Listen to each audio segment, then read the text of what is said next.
Imola, round 2 of the 2021 season. If Bahrain was a sneak peek, this was the second sneak peek. Rain, red flags, wheel-to-wheel battles, and mistakes from both title contenders. The lingering question, who had the faster or better car, Mercedes or Red Bull? Let's dive in. Qualifying. Lewis took pole with a 1 minute 14.411 seconds, his 99th career pole. Perez surprised by out-qualifying Max, securing P2, his first front row start with Red Bull. In fact, I think it was his first career front row start. Max put together a scrappy lap, ending up in P3, while Bottas struggled in Q3 and qualified P8. Row pace was incredibly close. No one really put a perfect lap together when it mattered.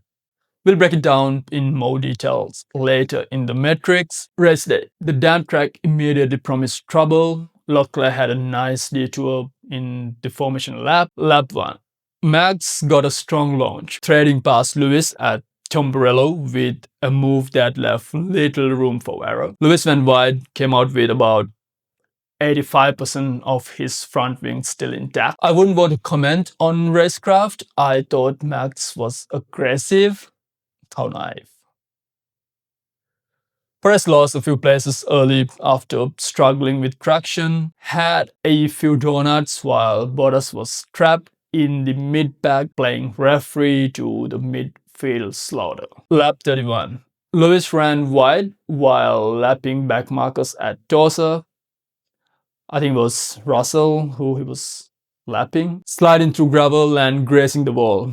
Dropping to P8, it was a classic survive the chaos moment, and he managed to get rid of whatever front wing he was left with. Kudos to him though for that nice reverse work. Shortly after, Bottas and Russell crashed at 300 plus kilometers per hour, prompting a red flag. I'm a big Russell fan, but yeah, he really hated Bottas. Well, Bottas shouldn't have been in there in the first place, but George was absolutely having none of it. The track went from controlled chaos to full stop drama. At the restart, Max led regular stuff. Lewis began digging out of his self-inflicted grave, which he did reasonably well. Finish. Max took the win by 22 seconds. Lewis recovered to P2 and Norris secured P3. Perez was nowhere to be found and Bottas ended up in hospital, probably. Jumping into a quick look of qualitative performance, Lewis versus Max. Max was dominant in mixed conditions, keeping the Red Bull planted. He actually had a moment at the restart that was probably for the show.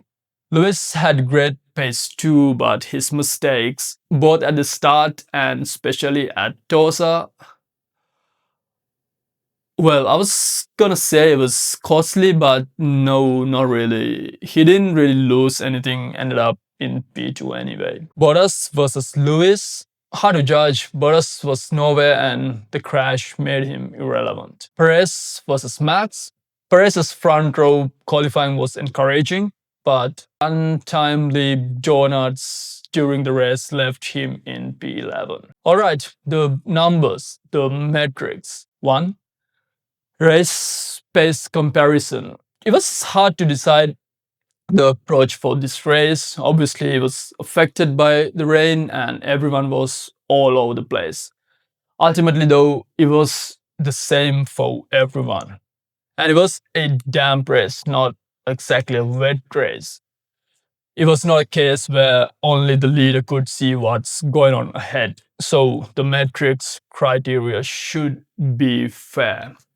2 stints with 5 laps average for both Lewis and Max. I'm taking laps 14 to 18. I had to avoid the earlier laps. There were millions of yellow flags, red flags, safety cars and all sort of plays. So this kind of the first normal laps we got. They both were on intermediates, 14 laps all. Lewis averaged 1 minute and 24.926 seconds, whereas Max was 1 minute and 24.763 seconds, about 1.5 tenths faster. He was in fresh air and with no splashes across his visor, which actually helps massively on a damp track. Also, Hamilton was with a crippled front wing. But who knows? That may have had actually helped his pace, looking at the current trend. The next 5-lap stint for Lewis is from lap 44 to 48. Avoided the laps with overtakes and traffic. This is on 12 laps, all mediums. And Lewis was pushing hard to catch the cars in front after his off-road attempt. He averaged 1 minute and 17.819 seconds for Max. I took laps 40 to 44 to get the same 12 laps, all medium. The lap times are fuel corrected, so this makes the comparison cleaner and fair. Max averaged 1 minute and 17.667 seconds. Again, Max is about 1.5 tenths quicker. Max was again in clean air. Lewis was in reasonably clean air as well, but grinding the car to limit the damage. From the two stints, Lewis had an average of 1 minute and 21.373 seconds, and for Max it was 1 minute and 21.215 seconds. That was a gap of 0.158 seconds. Close, but not quite enough to declare a clear car advantage to get any points. Our no-score streak continues. 2. Race consistency, the lap spread. This was particularly tricky. The lap times were a hot mess and we had a damn dry race with drastically changing conditions. I looked at the data for some other past races and it seemed it's hard enough to extract useful data. However, that said, I'm gonna throw my favorite justification. It was the same for everyone, especially for the lap time spread. If it's better, that indicates you have a more predictable car, even in those tricky conditions. So I decided to include this as it is. Lewis's lap time standard deviation was 17.728 seconds, and for Max it was whopping 18.932 seconds. I think it was because he had a few 118 plus outlier laps, while most of his other laps were in low 117s range. In contrast, Lewis had steadier laps more often with a lesser drift from one to another.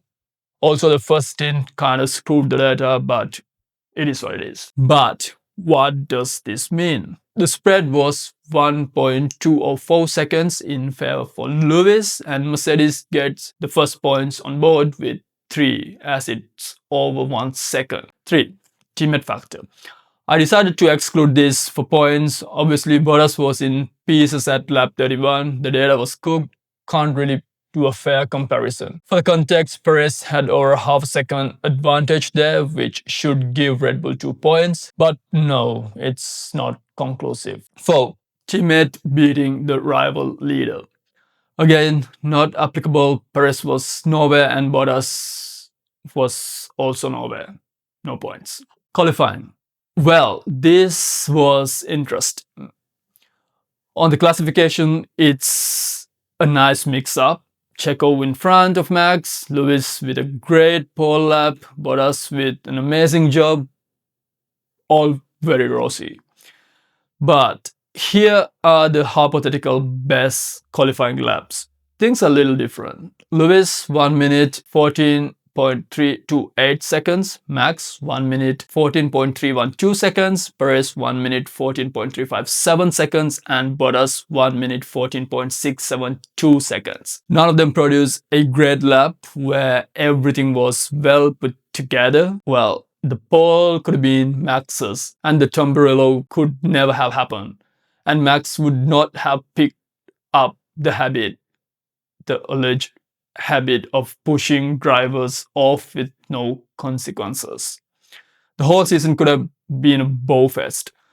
A lot of what ifs, but thankfully Max didn't put the lap together and we got a fairly interesting season. Back to the points. First criteria, Max was ahead by 0.016 seconds, not even 200ths. No one gets a point. The second and third point measures, Bottas or Perez to have the fastest lap, the imaginary pole, or Bottas to beat Max or Perez to beat Lewis. Did not happen. 0 points. Last one, Bottas's and Perez's qualifying gap.